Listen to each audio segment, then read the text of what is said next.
अस्सलाम वालेकुम नाज़रीन, आज हम दिल्ली सल्तनत के बारे में पढ़ेंगे। दिल्ली सल्तनत जो कि 1206 से 1526 तक रही है, इस सल्तनत के बारे में पढ़ेंगे। दिल्ली सल्तनत एक इस्लामिक एम्पायर थी जो कि 320 साल के वक्फे पर मुश्तमिल है और ये कहाँ पर थी? साउथ एशिया का एक लार्ज पार्ट इस डायनेस्टी ने कवर किया था। Total 5 dynasties ruled over the Delhi सल्तनत सिक्वेंशली। और कितनी डायनेस्टीज़ इसके अंदर आती हैं? 5 डायनेस्टी आती हैं। मेनली इन्हीं 5 डायनेस्टीज़ के ऊपर कंसिस्ट जो है वो दिल्ली सल्तनत होती है। ममलूक डायनेस्टी, फिर खिलजी डायनेस्टी, तुगलक, सैयद एंड लोदी। लोदी इनकी लास्ट डायनेस्टी है और 1206 से 1526 तक ये डायनेस्टी रहती है। इनकी पर्टिकुलर डेट दी हुई है, इसको याद कर लीजिएगा। और इनकी जो कैपिटल रही है लाहौर रही है। शुरू में जब ये डायनेस्टी स्टैब्लिशमेंट में आई थी तो इसकी डायनेस्टी लाहौर रही थी। ममलूकों के दौर में 3 डायनेस्टीज बदली, 3 कैपिटल्स बदली हैं। पहली लाहौर थी, फिर उसके बदायूं हुई, उसके बाद दिल्ली हुई।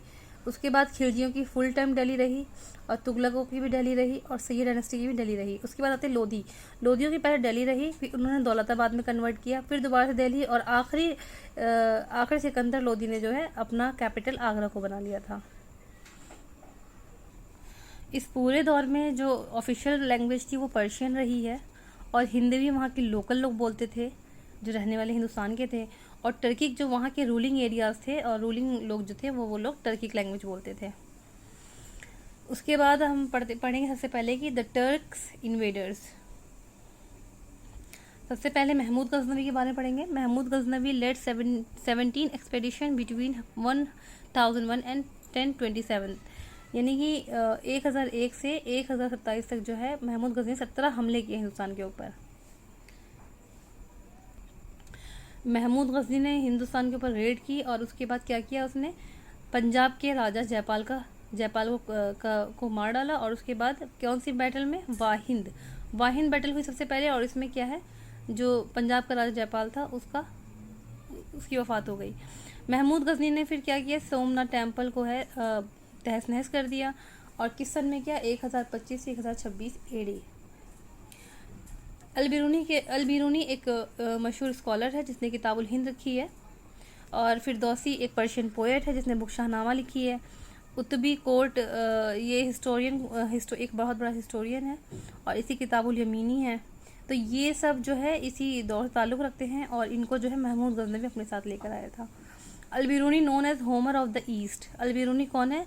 ये मिडल ईस्ट का है, लेकिन इसने जो है इधर के बारे में बहुत ज़्यादा लिखा है, हिंदुस्तान के बारे में लिखा है, तो इसलिए इसका लक़ब क्या पड़ा है? Homer of the east. उसके बाद आता है मोहम्मद गौरी। मोहम्मद गौरी जो सबसे पहली चढ़ाई थी वो किसके खिलाफ थी? सिंध के खिलाफ थी। Prithviraj Chauhan defeated him in the first battle of Tarain in 1191 में बैटल ऑफ तारेन हुई थी जिसके अंदर पृथ्वीराज चौहान ने मोहम्मद गौरी को हरा दिया था। लेकिन उसके बाद मोहम्मद गौरी ने पृथ्वीराज चौहान को दूसरी जो तारेन की जंग हुई थी यानी 1192 में, उसमें उसने मोहम्मद गौरी ने पृथ्वीराज चौहान को हरा दिया था। He defeated Jaichandra in the battle of Chandawar in 1194। 1194 में बैटल ऑफ चंदवार हुई थी जिसके अंदर जो है मोहम्मद गौरी ने जयचंद्र राजा को हरा दिया था। तो ये एक टाइमलाइन है। 1191 में वो खुद हारा, 1192 में उसने पृथ्वीराज चौहान को हरा दिया, फिर 1194 में उसने जयचंद्र को हरा दिया। और असल में हिंदुस्तान में जो मुसलमानों का रूल कायम हुआ है उसकी वजह या उसकी फाउंडेशन या उसकी बुनियाद जो है वो मोहम्मद गौरी ने ही डाली थी। Mohammad Ghori left his India position in Qutbuddin Aibak hands. Mohammad Ghori ने क्या किया? कुतुबुद्दीन ऐबक के हाथ में इंडिया को सौंप कर जो है वो यहाँ से चला गया। इसी तरह से शुरू होती है Mamluk dynasty, slave dynasty, Ilbari dynasty. तो ये कब से कब तक रही है? 1206 से 1290 तक। इनका पीरियड अहम है, कुछ नहीं तो कम से कम एक ये दौर ही याद रखें कि इस दौर के बीच में अगर कोई प्रिंस या कोई रूलर पूछा जाए तो एटलीस्ट हम अंदाज़ा करके उसका आंसर बता पाए। The slave dynasty founded by Qutbuddin Aibak in 1206। Qutbuddin Aibak के ज़रिए जो है ये डायनेस्टी की शुरुआत हुई। After becoming sultan he shifted his capital Lahore to Delhi.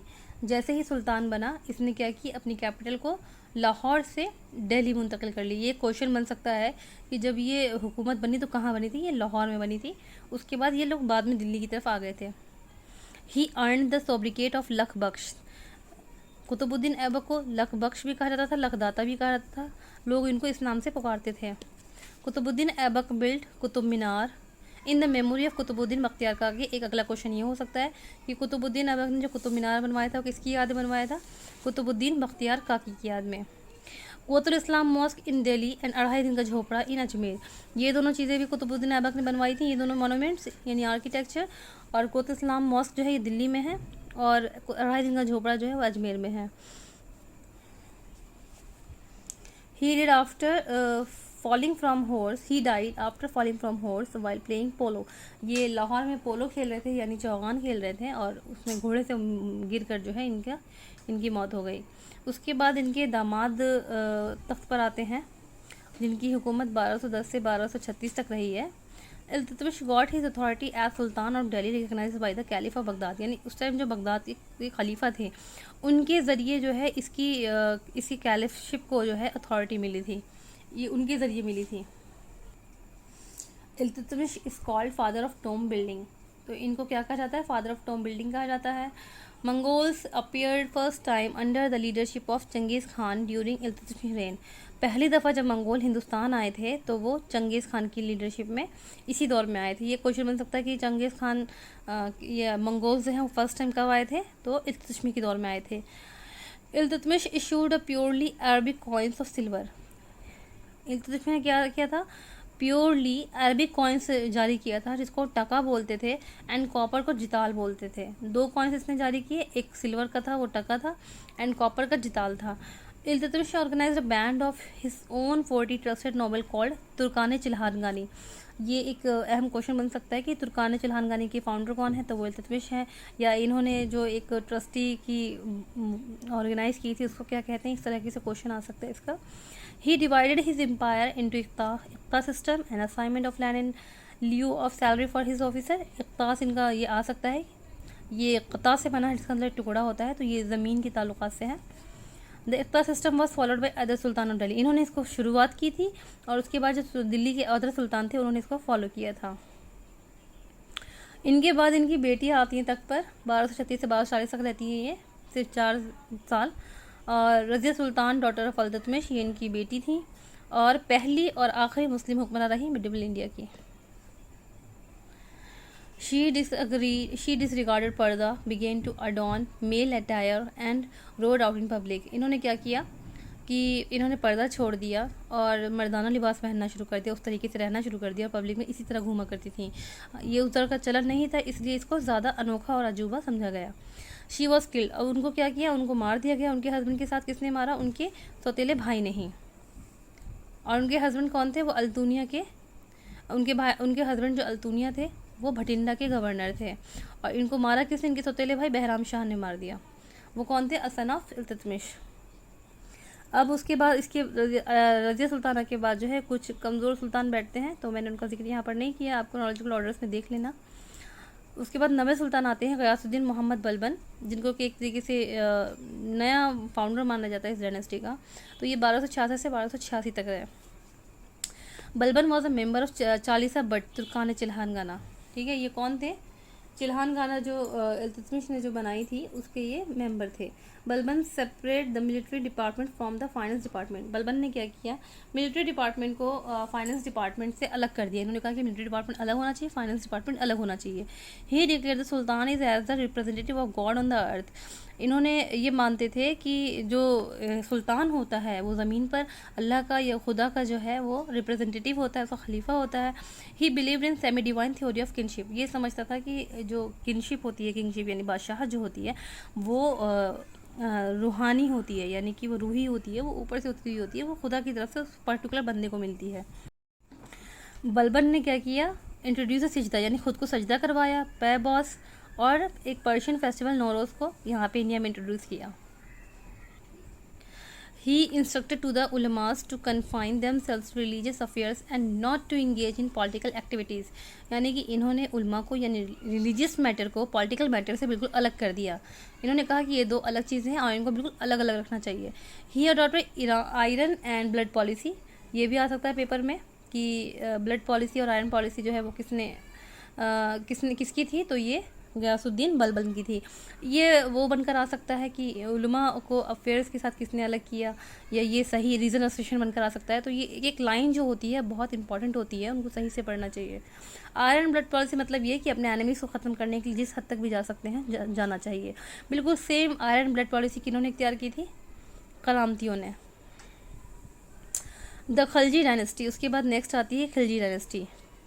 1290 to 1316 तक रही है। जलालुद्दीन फिरोज़ खिलजी जो है इसके बानी हैं। Jalaluddin founded the Khilji dynasty, इन्होंने खिलजी डायनेस्टी को फाउंड किया। He was the first ruler to put forward the view that a large majority of people in India are Hindu, the state could not be a total Islamic state. ये पहले ruler हैं ऐसे जिन्होंने इस बात को पेश किया कि जैसे कि हिंदुस्तान की अक्सरियत जो है वो हिंदुओं पर मुश्तमिल है, तो ऐसा नहीं हो सकता कि एक इस्लामिक स्टेट मतलब जो पूरा मुल्क जो है वो एक इस्लामिक स्टेट बन जाए। उसके बाद जलालुद्दीन जो है ये फाउंडर थे। उसके बाद अलाउद्दीन खिलजी आ जाते हैं। 1296 टू 1316 तक इनका दौर रहा है। Alauddin first conquest was against the Gujarat, इनका सबसे पहली फतह जो थी वो गुजरात के अगेंस्ट थी। और गुजरात के अगेंस्ट किसके थी? कर्नल सिंह एंड वघेला किंग, इनके खिलाफ इन्होंने लड़ा था और ये जीत गए थे। और इनकी रीज़न क्या बताते हैं, ये राजा की जो वाइफ थी कमला देवी और मलिक काफूर, इसकी वजह से ये लड़ाई जो है हुई थी। Ratan Singh wife Padmini committed suicide when her husband was defeated, जब रतन सिंह जंग में हार गए तो उनकी बीवी ने पद्मिनी ने जो है सुसाइड कर ली। मलिक काफूर जो था वो सबसे ट्रस्टेड जनरल था अलाउद्दीन का, और इसी ने क्या किया है, साउथ में डक्कन में जो किंगडम थी उनको डिफीट करने में इसकी बहुत ज़्यादा मदद की थी और ये डिफीट किया था। अलाउद्दीन ने अलाई दरवाज़ा बनाया। अलाई दरवाज़ा अगर आप कुतुब मीनार गए हो तो वहाँ देखा होगा। और ये क्या था, his capital at Siri and entrance door to Qutub Minar, ठीक है, ये एंट्रेंस डोर बनाया है इन्होंने। He adopted the title Sikandar Sani, इन्होंने खुद को सिकंदर सानी का लक़ब दिया। Alauddin was famous for his market control policy in Delhi, मे भी ये स्टेटमेंट के तौर पे आ सकता है, ये सबसे ज़्यादा अपनी मार्केट कंट्रोल पॉलिसी की वजह से ही मशहूर है। He was the first sultan to have permanent army, paid soldiers in cash, imported horses, details description on each soldiers and each horses was kept first time। इससे पहले ऐसा होता था कि कितने सोल्जर्स हैं, इनकी कोई दस्तावेज़ नहीं होती थी, कोई रिकॉर्ड नहीं होता था। आर्मियों की एक परमानेंट पेड नहीं होती थी और परमानेंट हॉर्सेस नहीं होते थे। इन्होंने क्या किया, एक मतलब ऐसे घोड़े जिन पे चिन्ह लगा हुआ था, निशान ज़्यादा घोड़े बनाए कि ये आर्मी घोड़े हैं, और हर आर्मी की जो है रिकॉर्ड रखी, उनको सैलरी देना शुरू करी। इस तरीके से जो है इन्होंने पहली दफ़ा इन्होंने ही किया था। इन्होंने भी वही चीज़ की कि इन्होंने मज़हब को पॉलिटिक्स से अलग रखा।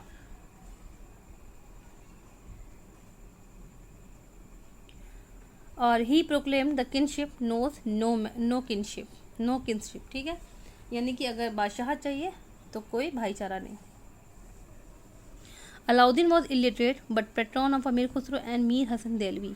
अलाउद्दीन वैसे तो पढ़ा लिखा नहीं था, लेकिन उसने अमीर खुसरो की और मीर हसन देलवी की बड़ी दिलदारी की और इनको जो है अपने यहाँ पे बहुत बढ़ावा दिया। मीर हसन देलवी, एक ये नाम याद रखने का, मीर हसन देलवी, अमीर खुसरो रोट। अब इसमें अमीर खुसरो किताबों का जिक्र आ गया है थोड़ा सा।